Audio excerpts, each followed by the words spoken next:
Even in close relationships, it's important to maintain a sense of etiquette. Especially when it comes to money matters, one should handle them with caution.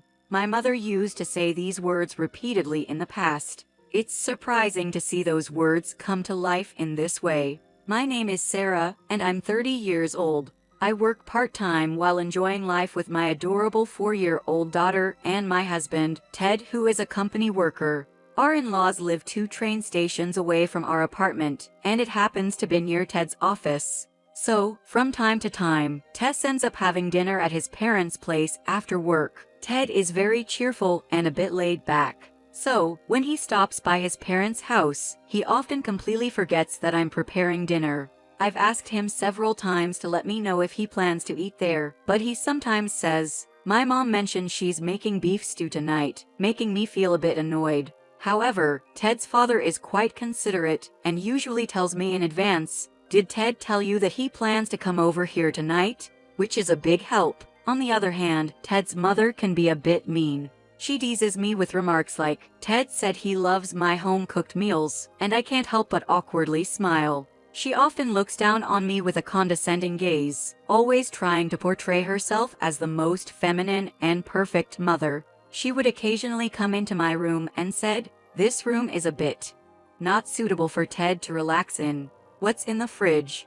As if it were her own house. My mother-in-law, while constantly nagging about my cleaning and tidying up, would even inspect the contents of my fridge without asking me. There were times when she threw away dishes I had worked hard to prepare, saying, "Ted can't eat this, can he? It's a waste when you handle ingredients this way," and she'd smirk a little. To be honest, I was getting tired of her attitude, and I would sometimes say, "I can eat the food I cook. You don't have to throw it away so often." But when I did that, she would become angry. My daughter often saw this and would start crying. Seeing that, my mother-in-law would leave the room looking a bit guilty. I'm honestly troubled by her selfish attitude. When I talk to my husband about it, he often brushes it off lightly, saying, "It's not a big deal.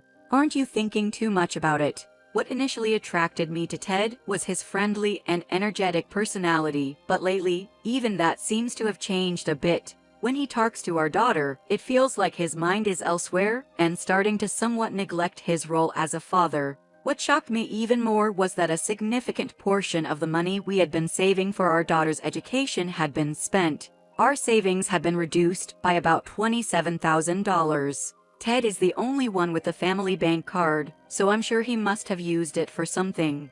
I decided to ask him gently, "Ted, did you use the money we've been saving for our daughter's education?" He looked a bit puzzled and replied, "But she's not using it right now, is she? I thought we could save it again later." I was disappointed with his response and couldn't help but ask, "But that's important money we've worked hard to save. What did you use it for?" Ted said, "I wanted to help my mom. Besides, most of that money came from what I earned. So I counted with, but I'm doing everything I can too, trying to save and increase our savings in any way I can."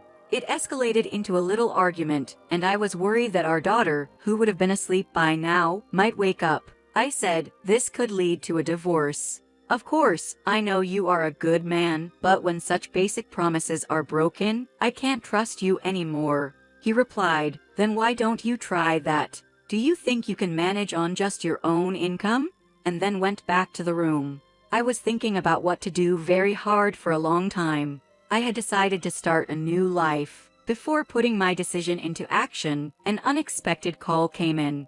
It was from my father-in-law, who said, "Sarah, there's something that's been bothering me." I overheard Ted talking happily with his mother about something. He continued, "It seems like dinner tonight will be a feast, so why don't you join us?" I was surprised and disappointed that Ted hadn't told me about these plans. His attitude had been changing rapidly since our last argument. Recently, Ted has been saying cold things like, "I'll be fine without you," and he's stopped cleaning up the room. His behavior and attitude were starting to resemble his mother. I decided to see how things are going for now and visited my in-laws' house in the evening. Although it was before my father-in-law returned, they welcomed me with surprised faces at the entrance. My mother-in-law asked, "Why did you come? Did you come to eat roast beef for dinner today?" but her expression wasn't warm and welcoming. Ted responded with a cold tone, "Did you really have to come just because it's roast beef night? You know you don't have to." I thought to myself, these two really don't care about me. Still, I didn't give up and said, "I didn't know anything about roast beef night. Your dad just told me you were visiting your parents, and I didn't ask anything else." Ted's face turned bright red. He replied with anger, "Why do I have to report everything? Are you talking to my dad behind my back or something?" His tone was filled with anger. Meanwhile, my mother-in-law chuckled. I glanced at her briefly and told Ted, "You understand, right? Your dad was just worried." After a brief silence, Ted remained silent and just bit his lip. My mother-in-law spoke up, "You're so audacious for a daughter-in-law. You should just stay at home." Hearing those words, I said, "Arguing with you both is a waste of time," and I took out the divorce papers from my bag. I spread them out in front of Ted and said, "Here, take care of this." He stared at the divorce papers with wide eyes and exclaimed, "Huh, seriously? Right now?" I said with a smile, "I can stand on my own feet, you know." Even though my mother-in-law shouted, "You can't have my grandchild," and Ted taunted me by saying, "You think you can really handle yourself?" I confidently replied, "Actually, I'm going back to my previous job as a full-time employee next month. I used to work as a medical admin at a hospital before getting married. Recently, I talked to one of my senior colleagues there about considering a divorce. To my surprise, she suggested, "Why don't you come back here and work full-time again?" What's more, my daughter's preschool was near that hospital. She even suggested that I leave a little early for lunch, pick up my daughter, and let her play in the hospital's daycare until the evening. She made that offer. "But you can't handle raising a child all by yourself," my mother-in-law pointed out with a sharp tone. So, I decided to live with my parents in my hometown. Actually, even today, my daughter is staying at my parents' place. They take really good care of her, so I can trust them completely. Ted's face couldn't hide his surprise. And my mother-in-law continued in a more intense tone, "You can't make such a sloppy plan." But I firmly stated, I don't think parents who secretly dip into their child's funds are honestly the best for their child. The moment I said that, the front door opened, and my father-in-law peeked in with a concerned expression. It seemed like he had been listening to our conversation all along. You're all talking about something interesting. Can you fill me in?" he asked. "Ted, what's this all about using the education fund?" My father-in-law raised his glasses and looked at him seriously. Ted seemed a bit flustered. Well, Dad, actually, Mom asked me to borrow a bit of money from the education fund to clean up the house." "Money to clean up the house?" My father-in-law looked puzzled. "Well, Ted proposed that we should live together. He thought it would save money compared to paying rent separately, so we needed a little extra cash for that," my mother-in-law explained, looking a bit awkward. I couldn't hide my surprise and confusion. "I haven't heard a single word about this kind of thing, have I? And what's this about education funds? What's going on?" Despite his confusion, the father-in-law calmly pressed for an explanation.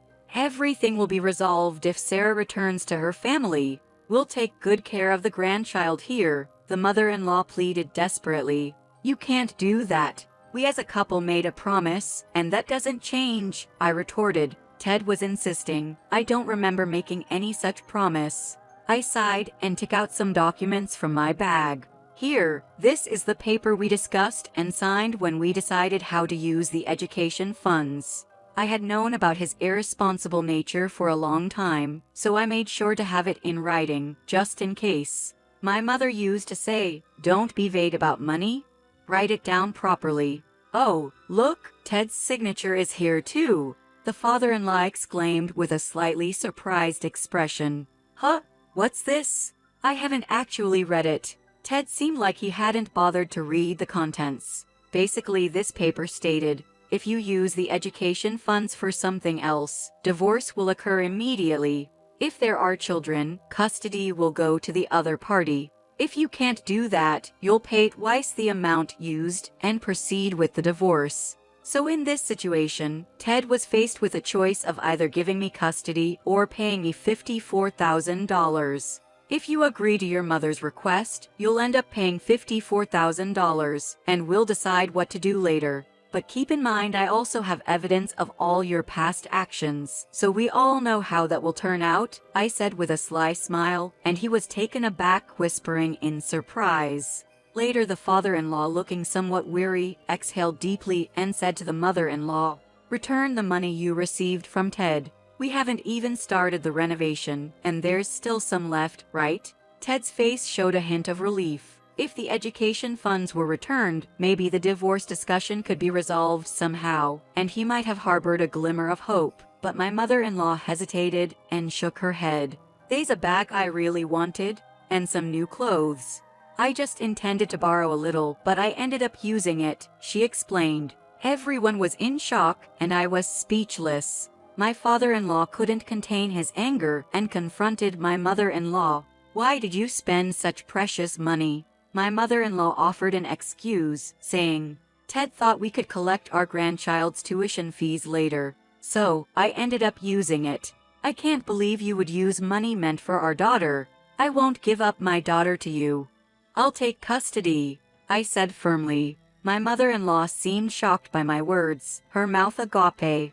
"Father-in-law, I'm sorry it has come to this, but I can't be with these people," I pleaded. My father-in-law took a deep breath and replied, "I understand, but please think what's best for my grandchild." Upon hearing those words, my mother-in-law dropped her shoulders and teared up. In the end, Ted and I chose separate paths. Well, it's not all his fault, of course, but thanks to the evidence of his disrespectful behavior towards me and that written promise, we were able to smoothly resolve issues concerning child support and property. There was a considerable amount of money that I had put in that education fund, but ultimately Ted transferred it all to my account, including child support. Based on what my ex-husband told me, gathering back that money was really tough. It seems my mother-in-law pawned her brand name items and jewelry. Even then it wasn't enough, so she apparently sought help from my father-in-law. But when my ex-husband and mother-in-law said, "Isn't it the husband's and father's duty?"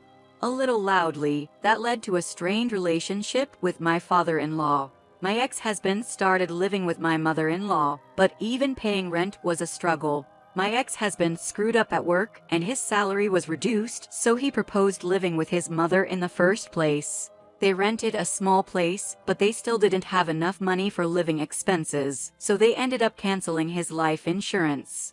And then, somehow, he managed to get the money and paid it to me. I wonder if my ex-husband wanted to tell me about his struggles to gain my sympathy. But I just replied with a casual "Oh, I see," so he seemed a little upset on the other end of the phone. He told me to be grateful, and I said, "I don't feel like saying thank you," and hung up. After that I didn't hear from him anymore, but according to what my father-in-law told me, life for him and my ex-mother-in-law is quite tough. His spending habits haven't changed, and both of them seem stressed about money. They apparently argue almost every day. When my father-in-law heard that, he sarcastically remarked, "He's your son after all," and my ex-mother-in-law was apparently angry. Well, whether it's between parents and children or husband and wife, it's important to have honest discussions about money.